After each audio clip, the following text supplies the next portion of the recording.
जिनके चरणों में प्रणाम करते हुए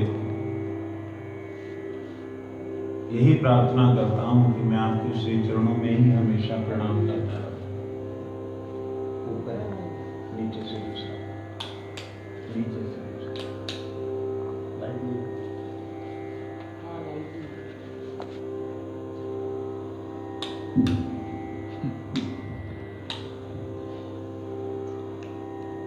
हम लोग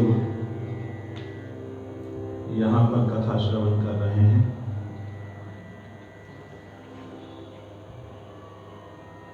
जिसमें उपदेशामृत का प्रसंग है।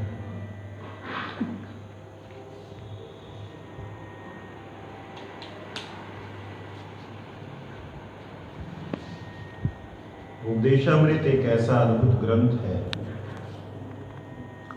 जो जीव को बद्ध से मुक्त और मुक्त से भक्त अवस्था तक भक्त में भी भगवान की सेवा का अधिकारी बना देता है।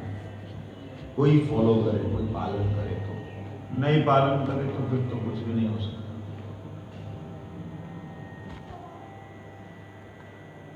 यहाँ हम लोग श्रवण कर रहे हैं। भक्ति सिद्धांत सरस्वती गोस्वामी ठाकुर जी ने प्रथम श्लोक का कुछ वेगों का वर्णन किया। उसके लिए कृष्णदास कविराज गोस्वामी का एक उन्होंने प्यार उच्चारण किया। जिह्वार लालसे जीव इति उति धाय, कृष्ण उदर परायण कृष्ण कबू नहीं पाए। जिह्वा का लोभ, कल तक हमने जो सुना था मन का लोभ सुना था, और जिह्वा के लोभ को सुस्वादु जो भोजन है उसमें भोग बुद्धि होना अथवा मन में आना कि आज तो कुछ पकौड़े शकौड़े होने चाहिए, ये जिह्वा का वेग ही है। भगवत सेवा की लालसा नहीं, भगवत सेवा की जो भावना है वो नहीं है, तो समझना होगा कि यह जो है जिह्वा वेग ही है। जिह्वा वेग के बारे में लिखा है, जिह्वार लालसे जीव इति उति धाय, कृष्ण उदर परायण कृष्ण कबू नहीं पाए। भालो ना खाइबे आर भालो ना परिबे, अर्थात जिह्वा के लोभ से लोग इधर उधर दौड़ते रहते हैं। फलानी जगह की रबड़ी, फलानी जगह का रसगुल्ला, फलानी जगह का पापड़, फलानी जगह का पानी पूरी, ये जो किसी शहर में जाकर के वहाँ खाने का भाव, यहाँ तक कि धाम में पहुँचते ही लोग रेस्टोरेंट ढूंढने लगते हैं कि भाई मठ में तो मोटे चावल मिलेंगे, क्या करेंगे, मरेंगे क्या? कोई मरता नहीं है, कोई मरता नहीं। लेकिन एक जिह्वा ऐसी है इसके लोभ के कारण व्यक्ति इधर उधर दौड़ते हैं और बड़े ही कटु शब्द, बड़े कड़वे शब्द जो है कृष्णदास कविराज गोस्वामी ने बोला है, कृष्ण उदर परायण, पेट और निम्न इंद्रियों के परायण जो जीव हैं वो इधर उधर दौड़ते रहते हैं। जिह्वार लालसे जीव इति उति धाय, इधर उधर दौड़ता है पेट और निम्न इंद्रियों के सुख के लिए, उसका कृष्ण परायण कभी नहीं हो सकता, कृष्ण को प्राप्त नहीं कर सकता। हमारे श्रीला कृष्ण केशवदास ब्रह्मचारी जी भक्ति सिद्धांत सरस्वती गोस्वामी ठाकुर जी के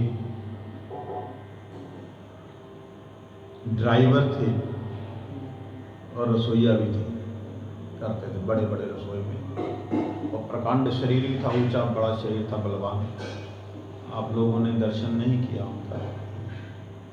हमारा बड़ा सौभाग्य है, प्रभुपाद जी के शिष्यों की गोद में खेलने का बड़ा मौका मिला। ब्राह्मण शरीर था तो सभी लोग प्यार करते थे, और पतला सा गोरा सा बच्चा था तो सभी भगवान दास, पंजाबी में भगवान दास कहते, भगवान दास, तो वो लोग भी पंजाबी बोलने की कोशिश करते, भगवान दास और भगवान दास, भगवान दास, भगवान दास बना दिया उन्होंने। तो वो लोग बड़ा प्रेम देते थे। तो उनकी एक बात थी, कहते लाइन में है ये, जो खाओगे पेट में जाएगा वैसा विकार पैदा करेगा, लाइन में। उनके शब्द बड़े कड़वे होते थे। उनसे किसी ने पूछा, महाराज हमको कैसे पता लगा कि हम बद्ध जीव हैं, जहाँ हमारे कुछ फायदा मुक्त हुए कि नहीं हुए? कहते बहुत आसान है, बद्ध जीव जो है नाभि से नीचे का चिंतन करता है, उत्तम जीव है जो ऊपर का चिंतन करता है। जाओ। ऐसे जवाब देते थे ना, कोई बुद्धि से बाहर होता था। जब वो बोलते थे, गुरुजी कई बार सिर को नीचे कर लेते थे, मतलब ऐसे बोलते थे कि लोग कपड़ा रख लेते थे शर्म के मारे, ऐसा बोलते थे, क्योंकि वो किसी के अधीन नहीं थे, किसी को संतुष्ट नहीं करना था, उन्होंने अज्ञान को दूर करना था। अज्ञान को दूर करने वाला जो व्यक्ति होता है, उसके शब्द कई बार जो हैं कटार की तरह लगते हैं, लेकिन जब अज्ञान दूर होता है तब मालूम पड़ता है कि उसकी कृपा से होता है। मेरे को याद है, हमारे भक्ति प्रसाद पुरी महाराज जी जब वृंदावन में थे, मैं गोकुल में, मेरे को जिम्मेवारी दी गई 92 में, गुरु महाराज जी ने मुझे वहाँ भेजा, और मेरे साथ में, मतलब मैं, विष्णु महाराज और मुनि महाराज, हम सब ब्रह्मचारी थे, तो वहाँ पे थे। फिर विष्णु महाराज जी की और ड्यूटीज थी, वो चले गए। मुनि महाराज जी किताबों को तो वो के लिए चले गए, तो मेरे पे पूरा भार आया। तब मुझे मालूम पड़ा, तब मेरी 20 साल उम्र थी 92 में, 22-24 में मुझे मालूम पड़ा कि बड़ा भयंकर है संसार, जिम्मेवारी पूरी मठ की है, ऊपर कोई शासन करने वाला नहीं। मैंने गुरुदेव को एक लेटर लिखा कि गुरुदेव, मैंने प्रभुपाद जी की वाणी में पढ़ा है कि जब भी कहीं भी किसी भी ब्रह्मचारी का कोई आसक्ति होने लगती है तो उसे ट्रांसफ़र कर दिया जाता है। मेरा आपसे निवेदन है कि मुझे श्रीला पुरी महाराज जी के पास रखो। पुरी महाराज जी का रिकॉर्ड था कि उनके पास कोई टिक नहीं सकता था। आप लोगों ने सुना है कि नहीं? दर्शन तो किए होंगे, दर्शन तो सुना भी है उनके बारे में, उनसे नहीं। उनके पास टिक नहीं सकता था वो। बाप रे, वो कैसे थे? अद्भुत ब्रह्मचारी। वो किसी भी ब्रह्मचारी को, किसी भी लेडीज के साथ, चाहे बुढ़ी है, चाहे जवान है, चाहे बराबर की है, बात नहीं करने देते। आवाज उनकी ऐसी होती थी,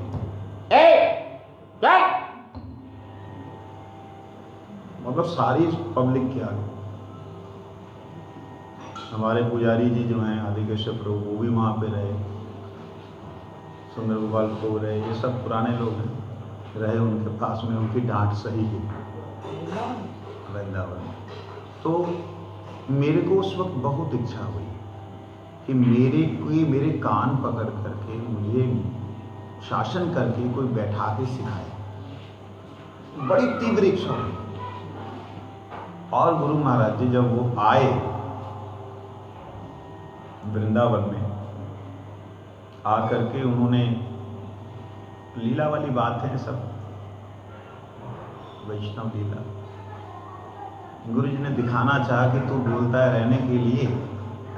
कार्तिक मास था तो थोड़ी ठंड थी, मैंने रात को वहीं रुक गया, तो मैंने कंबल लिया, कंबल लेकर के ऊपर चला गया, छत पे सो गया, नीचे जगह नहीं थी, पूरा मठ भरा हुआ था, धर्मशालाएं भरी हुई थी। उनको मालूम पड़ा कि कंबल लेके गया, कौन ले गया? भगवान दास ले गया। सवेरे जब मैं आया, उतर के 8-9 बजे,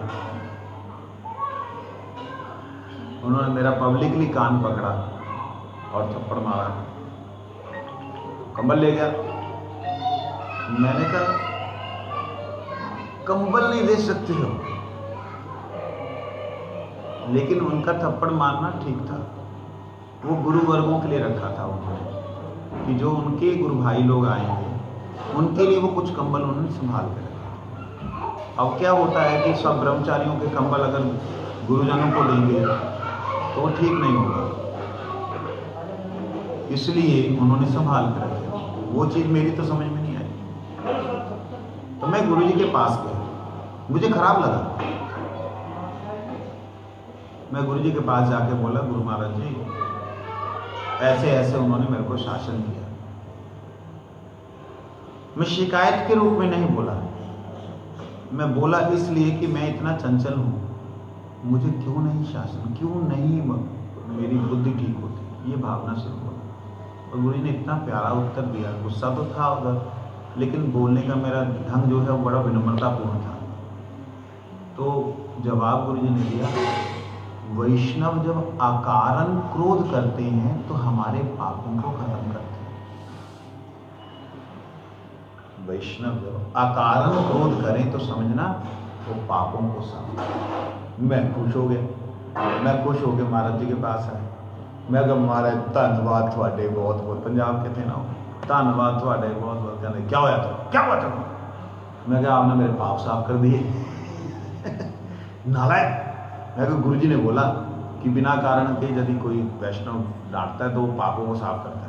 फिर मेरा कान पकड़ा उन्होंने, फिर मेरी ठोडी को ऐसे ऐसे किया, बड़ा प्यार दुलार किया। तो कहने का मतलब ये तब मालूम पड़ता है जब व्यक्ति सीरियसली भगवान को चाहे, तब उसे पता लगता है कि जिह्वा वेग क्या है, उदर वेग क्या है, उपस्थ वेग क्या है, तब उसे मालूम पड़ता है। नहीं तो वो जिह्वा वेग को अपनी जरूरत समझता है, उदर वेग को क्या कमाल है, खाएंगे ताकत कहां से आएगी, वो समझता है। और विकारों को समझता है ये स्वाभाविक है कि भगवान की कृपा से हो रहा है। यदि कोई भगवान को चाहेगा मिलना, प्रयास करेगा, तब उसके अंदर ये सब अनुभव होंगे, नहीं तो नहीं हो सकते। गलती अलग चीज है और गलती को स्थापन करना अलग बात है। गलती होना एक बात है, गलती को सही स्थापन करना, इससे बड़ी धृष्टता और कुछ नहीं हो सकती। धृष्टता जानते हैं क्या बोलते हैं? धृष्टता, सीना जोरी करना, सीना जोरी, धृष्टता बोलते हैं उसको, बोलते हैं दुस्साहस। धृष्टता, इससे ज्यादा दुस्साहस और कुछ नहीं। मेरे को ध्यान है, मैं याद करता हूँ कई बार अपनी अपनी घटनाएं में, तो जस्टिफाइंग करने का अभ्यास, कुछ गलती होगी जस्टिफाई कर लेना, फिर क्या हो गया, कमाल है, बद्ध जीव है, बद्ध जीव ऐसे ही रहना क्या, निकलना नहीं, ये तो होते ही है बद्ध जीवों से। ये क्या है, ये किस परंपरा में हो? गुरुदेव जा चुके हैं, कल्पना करके देखो, जब वो थे तब तो कोई बात नहीं थी, तब तो बचाने वाले थे, अब कौन बचाएगा? अब तो साधन बड़ा परिपक्व होना चाहिए, मजाक नहीं होना चाहिए जीवन में। आगे कहते हैं, जिह्वा के लोभ से जो लोग इधर उधर दौड़ते रहते हैं, उन कामाचारी और पेटू व्यक्तियों को कभी भी कृष्ण प्राप्ति नहीं होती।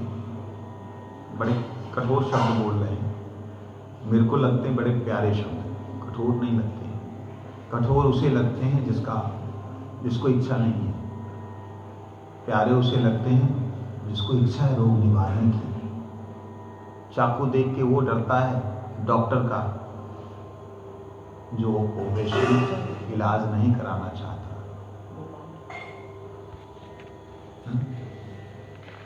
जो इलाज कराना चाहता है वो खुश हो जाता, चल इंजेक्शन लगा दे, काट दे, निकाल दे।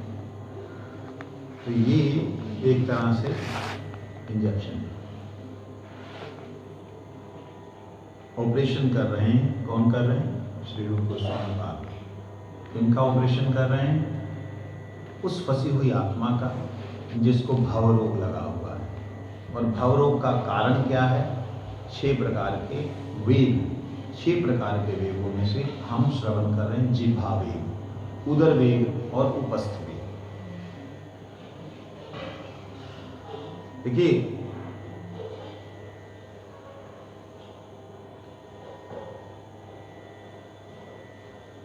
जिह्वा, उदर, उपस्थ, इन दोनों का, तीनों का जो तालमेल है वो इतना इतना इतना क्विकली होता है अगर व्यक्ति ठीक तरीके से प्रसाद भोजन करे।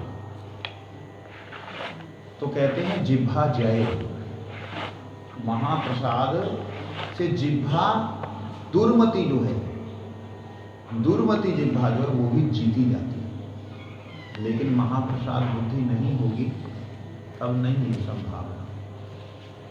इसलिए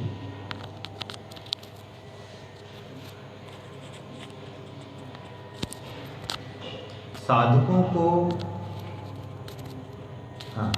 सुंदर और मूल्यवान वस्त्रों का व्यवहार नहीं करना चाहिए, सुंदर स्वादिष्ट भोजन भी नहीं करना चाहिए। साधकों को सावधानी पूर्वक इसका वर्जन करना चाहिए। जो साधक है, आप लोगों को नहीं मना क्यों? तुमको मना नहीं किया?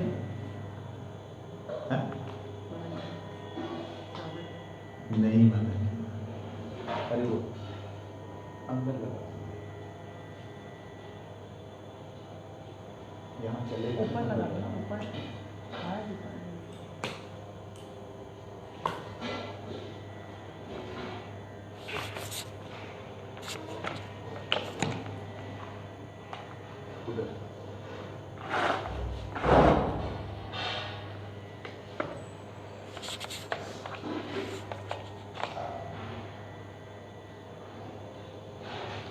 जिनको भगवत प्राप्ति करनी है, जिनको लक्ष्य की प्राप्ति करनी है, केवल उनके लिए ही ये साधन है।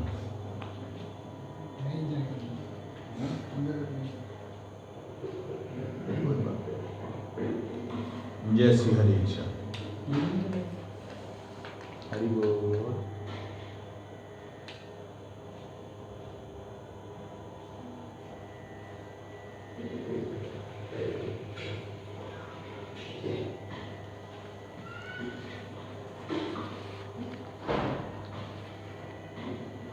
यहाँ ना शब्द दिया है, साधकों को सावधानी पूर्वक इसका वर्जन करना चाहिए। शब्द दिया है सावधानी पूर्वक। सावधानी का मतलब होता है कोई वस्तु ऐसी है जो कि कभी भी कहीं से भी कैसे भी अटैक कर सकती है, उसे वहां सावधानी होती है। नहीं तो कह सकते थे साधकों को इसका वर्जन करना चाहिए, लेकिन सावधानी पूर्वक बोला। प्रभुपाद जी के शब्दों में कई बार दिखता ऐसे ही है, यहाँ बोल दिया समझ गया ना, उसमें कुछ ऐसी बात होती है। सावधानी पूर्वक मतलब जब ठाकुर जी का प्रसाद पाने लगे उस वक्त ये भाव मन में आना चाहिए कि भगवान की कृपा है, मैं भगवान की कृपा को ग्रहण कर रहा हूं। ये भाव आना चाहिए। नहीं आता है तो लाने का प्रयास करना चाहिए। अगर वो नहीं आ रहा है तो उसके लिए अपने आप को एक एकांत में उसका चिंतन करना चाहिए। मैं कई बार ब्रह्मचारियों को लेकर के ऐसा खाने के बाद बैठ जाते थे, खाने के तुरंत वहीं बैठे बैठ जाते कि भोजन जैसे जा रहा है उसका चिंतन करो, तो बड़ा आराम से नजर आता था। हाँ भी यहाँ गया, इधर गया, इधर गया। तो कभी ऐसा चिंतन नहीं किया कि प्रसाद गया, अंदर जाके क्या क्रिया कर रहा है, ये चिंतन नहीं किया। ये तो मैंने किया, ब्रह्मचारियों के साथ नहीं किया कि वो अंदर जाके क्या क्रिया करता है। आप अंदर जाकर के उसकी क्रिया का पॉजिटिव देखेंगे तो आपको पॉजिटिव नजर आएगा, नेगेटिव देखेंगे तो उसका नेगेटिव नजर आएगा। उधर लगा, जहाँ पे वो ये वाला लगा उसके बगल वाले। लेफ्ट वाला जो लगा ना काले वाला, उसको निकाल कर बना दो।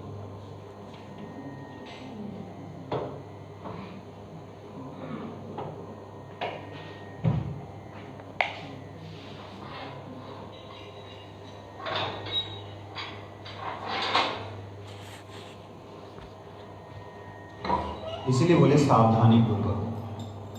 सावधानी बरती वहां जाती है जहां पर आक्रमण के चांस ज्यादा हो।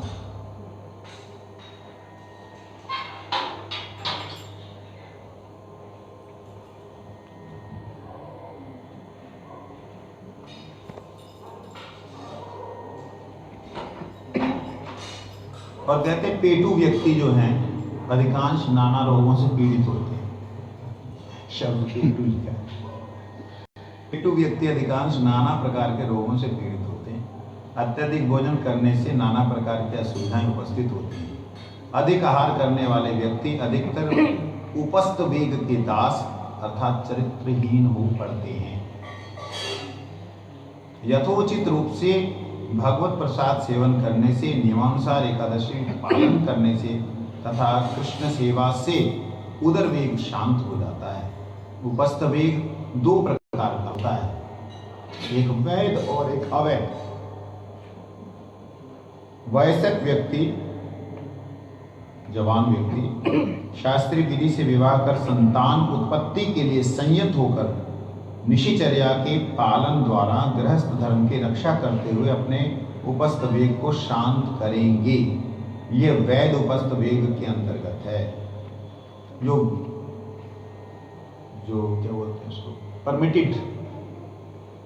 परमिटेड जो संसारिक क्रिया है, वो संसारिक क्रिया केवल मात्र संतान उत्पत्ति के लिए संयत होकर के, उसमें भी संयत बोला है, उसमें भी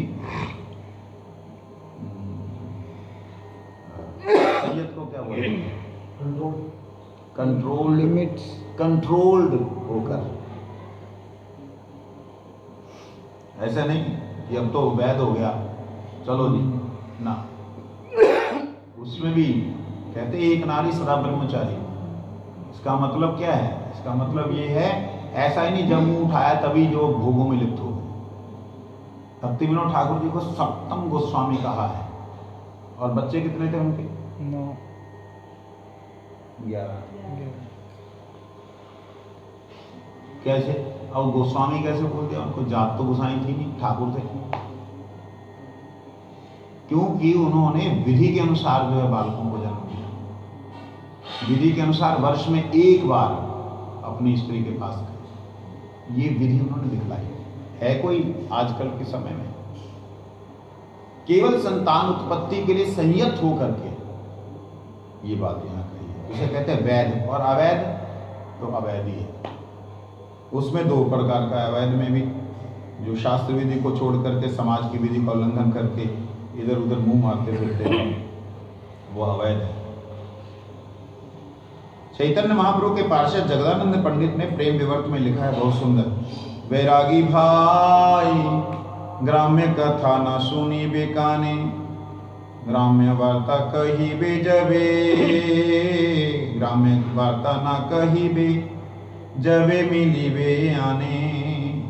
सपन्यों ना भाई, सपन्यों ना करो भाई, स्त्री दर्शन गृहे स्त्री छाड़िया भाई आसिया छोवान। यदि चाह प्रणय राखिते गौरांगे रसने, छोटो हरिदास कथा थाके जेनो मने।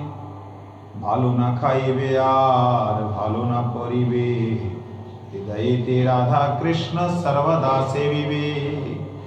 बैरागी भाई,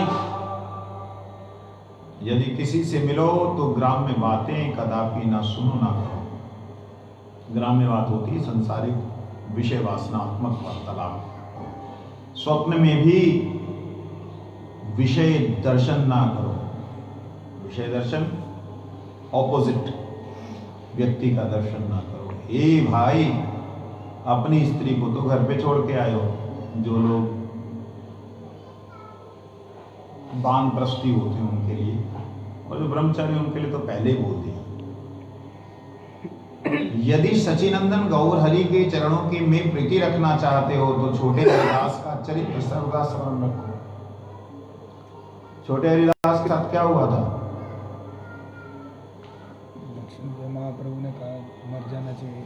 महाप्रभु ने किस लिए? क्या घर जाना चाहते थे? ऐसा नहीं। कुछ स्त्री दर्शन करने। क्या था? क्या नाम है उसका, वो जो माल की कौन उससे चावल लेके आते हैं ना, उसके लिए कुछ याद नहीं, कोई चावल विक्रम देके आए।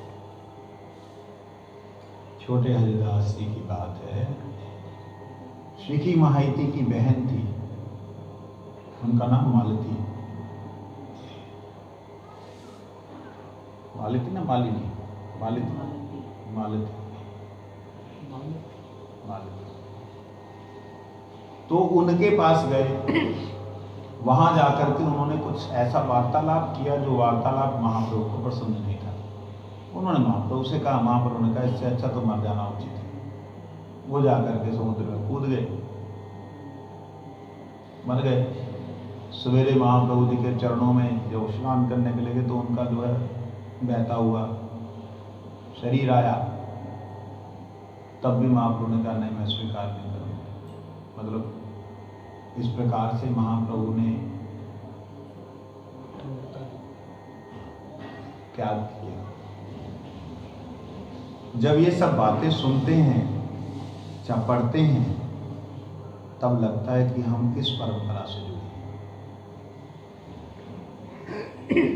तब लगता है किस परंपरा से जुड़े हैं। जिस परंपरा से जुड़े हैं वहां पे कैसा स्टैंडर्ड उनको चाहिए। गलती से कभी कोई भूल हो जाए वो तो क्षमा योग्य है, क्षमा कर देते हैं नित्यानंद दयालु, लेकिन उसको ज्यादा ही उधर चला गया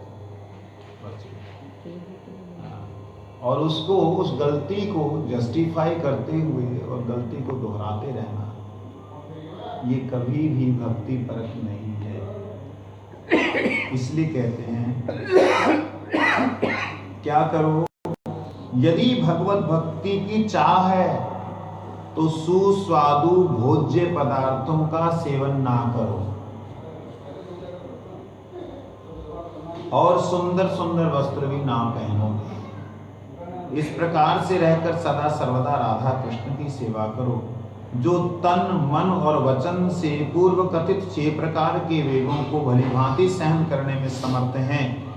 केवल उन्हें ही गोस्वामी कहते हैं। ऐसे गोस्वामी ही कृष्ण के सेवक हैं। इसके विपरीत उक्त 6 वेगों के वशीभूत व्यक्तियों को गोस्वामी नहीं गोदास कहना ही उचित है। गोदास का मतलब गाय का सेवक नहीं, गोदास मतलब अपनी इस शरीर के अधीन, अपनी इंद्रियों के अधीन गोदास ही हैं। गोदास गण माया के दास हैं। अतएव यदि वे कृष्ण भक्त बनना चाहें तो उन्हें गोस्वामी जनों का अनुगत्य करना चाहिए। इसके अतिरिक्त और कोई दूसरा उपाय नहीं है। अवशीभूत इंद्रियों वाले कभी भी हरि भक्त नहीं बन सकते।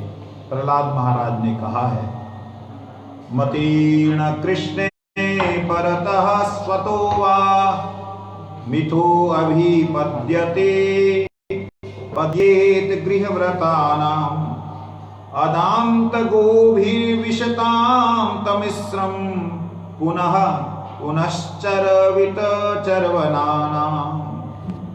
पिताजी, संसार के लोग तो पिसे हुए को पीस रहे हैं, पिसे हुए को पीस रहे हैं, चबाए हुए को चबा रहे हैं। उनकी इंद्रियां वश में ना होने के कारण वो भोगे हुए विषयों को बार बार भोग रहे हैं और इसीलिए घोर संसार और नरक में चले जा रहे हैं। ऐसे गृहासक्त पुरुषों की बुद्धि अपने आप किसी के सिखाने से अथवा अपने ही जैसे लोगों के संग से भगवान श्री कृष्ण में नहीं लगती। बहुत कठोर बात बोल दी। वृंदावन बिहारी लाल की जय। ऐसे ये गृह शरीर, गुरु जी कहते हैं ये घर है, ऐसे गृहासक्त पुरुषों की बुद्धि अपने आप से, किसी के सिखाने से अथवा अपने ही जैसे लोगों के संग से भगवान कृष्ण में नहीं लग सकती। इसलिए क्या करना होगा? साधु संग सर्व शास्त्रे कहे, लवमात्र साधु संगे सर्व सिद्धि है। साधु संग करो। साधु मतलब जिसकी वृत्ति भगवान के चरणों में लगी हुई है, उनका संग करो। संग का मतलब खटमल की तरह नहीं, संग का मतलब सम्यक अनुगमन, जैसे वो चले वैसा चलना।